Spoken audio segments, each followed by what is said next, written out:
Office as a vocation. The idea that public sector organizations need reform has achieved a somewhat axiomatic status. To what extent and in what direction remains a matter of considerable debate. In recent years, one particular approach has become a preeminent, and it is this approach that underpins many of the public sector reforms now taking place across the advanced economies. This new modus operandi is often termed the new public management and more recently entrepreneurial governance. According to two of its most fashionable proponents, Osborne and Gibler, 1992, entrepreneurial governance consists of 10 essential principles which link together to reinvent the public sector. Entrepreneurial governments promote competition between service providers. They empower citizens by pushing control out of the bureaucracy into the community.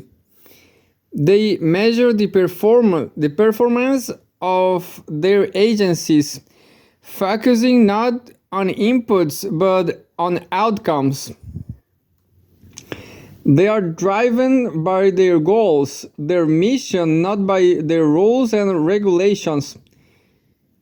They redefine their clients as customers and offer them choices between schools, between training programs, between housing options. They prevent problems before they emerge, rather than simply offering services afterward.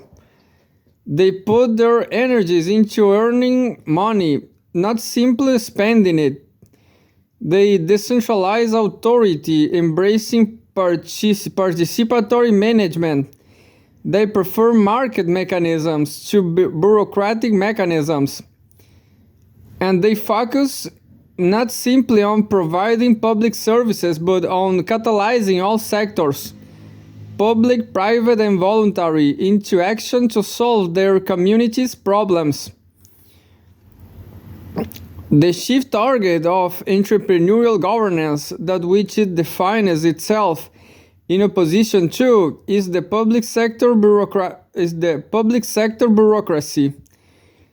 This is represented as the enemy of good governance for many of the reasons outlined earlier.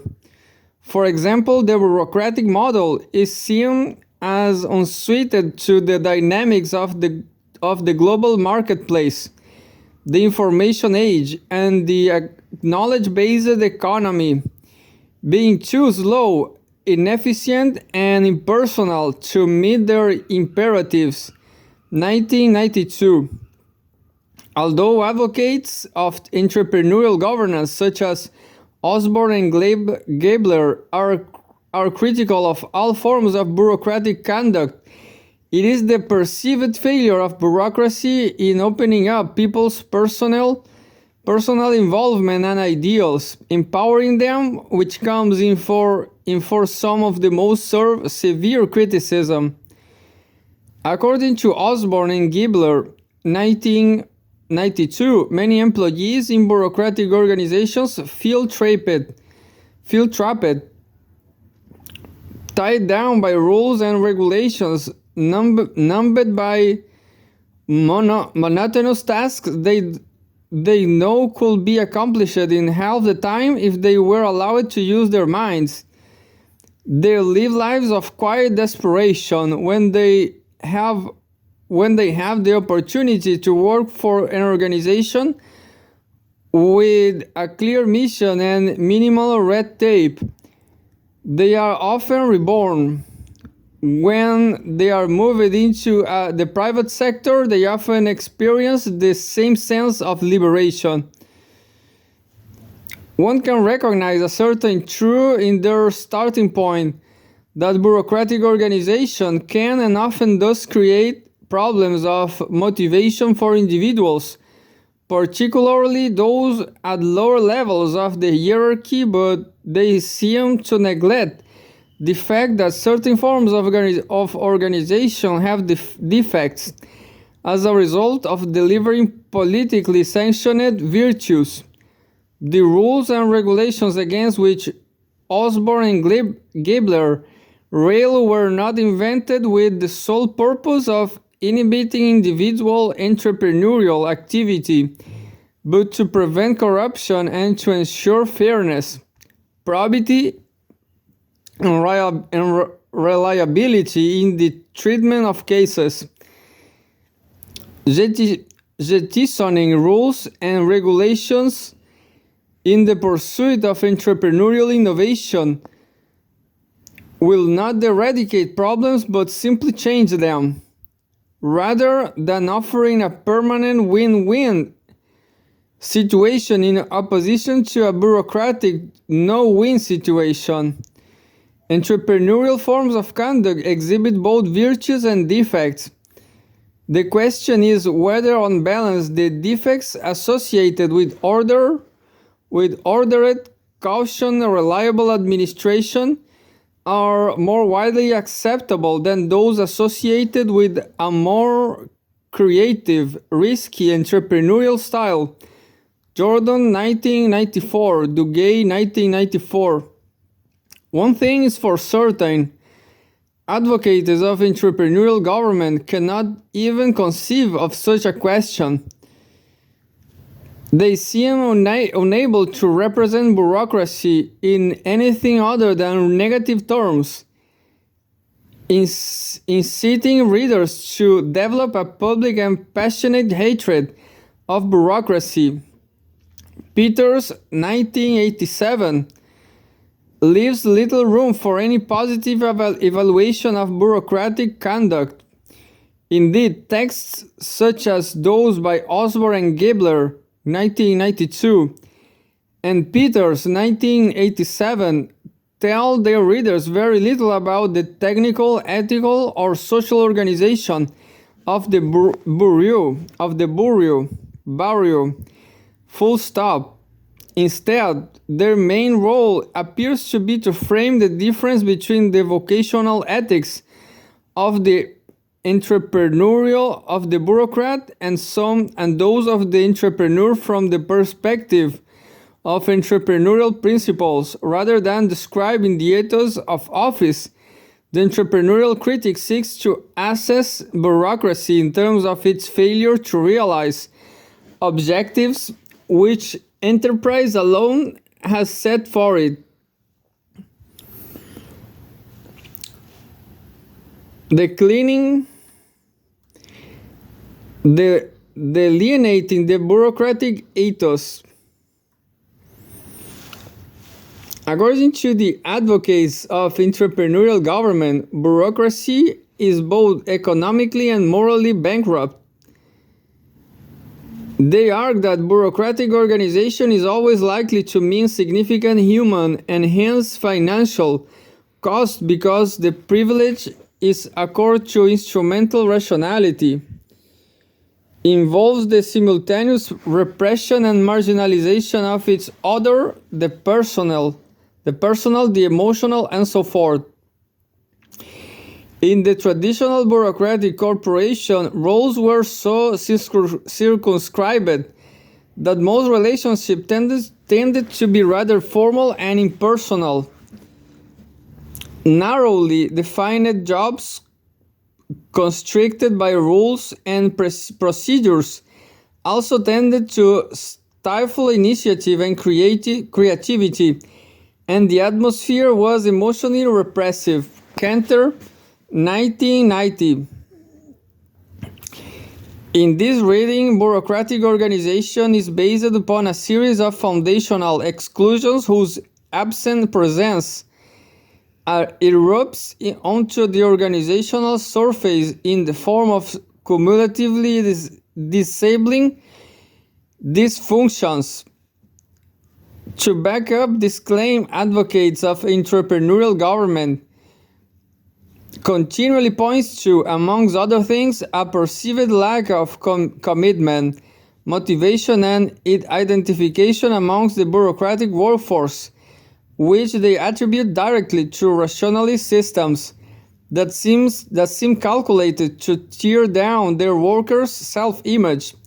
Peters and Waterman, 1982. Inefficiency, waste, and inertia are directly related to the fact that bureaucratic organization does not function as an instrument of self-optimization for its members. Instead, its very essence seems to be based upon a separation of reason and emotion, and pleasure and duty, which is disastrous for the productive health of the nation, the organization, and the moral and emotional character of the individual employee.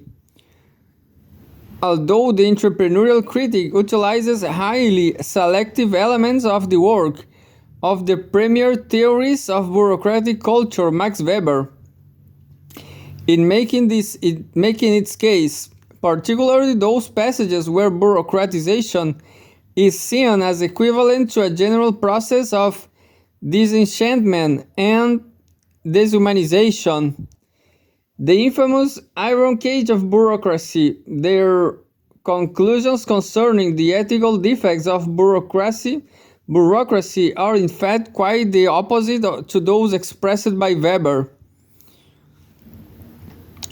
In his classic account of bureaucratic culture, Weber, 1968, refuses to treat the impersonal, expert, procedural, and hierarchical character of bureaucratic reason and action as inefficient and morally bankrupt.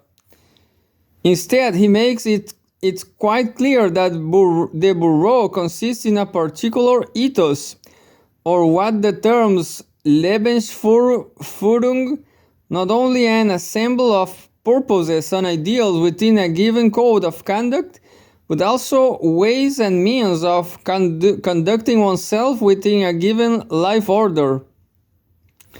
He insists that the bureau must be assessed in its own right as a particular moral institution, and that the ethical attributes to the bureaucrat must be viewed as the contingent and often fragile achievements of that socially organized sphere of moral existence. According to Weber, the bureau comprises the social conditions of a distinctive and independent organization of the person.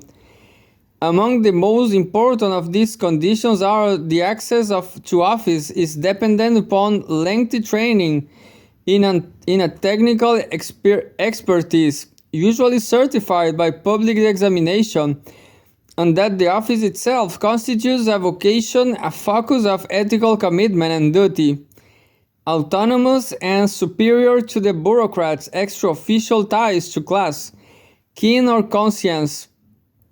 In Weber's description of bureaucracy, these conditions delineate the bureau as a particular department of life, and they provide the bureaucrat with a distinctive ethical bearing and mode of conduct. The ethical attributes of the good bureaucrat: strict adherence to procedure, acceptance of and superordination, commitment to the pursuits of the office, do not represent an incompetent subtraction from a complete entrepreneurial conception of personhood. Rather, they should be viewed as a positive moral achievement in their own right. They represent the product of particular ethical techniques and practices through which individuals develop the disposition and ability to conduct themselves according to the ethos of bureaucratic office, Hunter, 1991, Minson, 1993. Instead of leading support to the entrepreneurial stereotype of bureaucracy as inimical to self-realization, Weber points to the historical specificity to the rational character of bureaucracy, rather than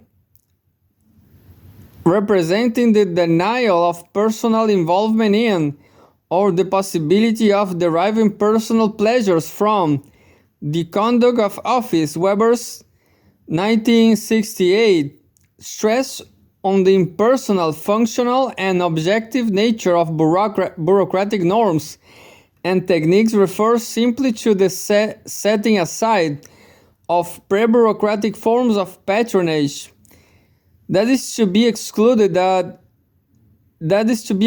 as irrational. By this form of conduct, it's not personal feeling per se, but a series of private group prerogatives and interests which governed as they were by a completely different ethos.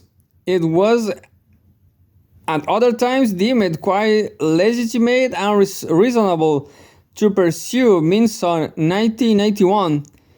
The normative scope of bureaucratic rationality is quite particular, as Weber, 1968, remarks.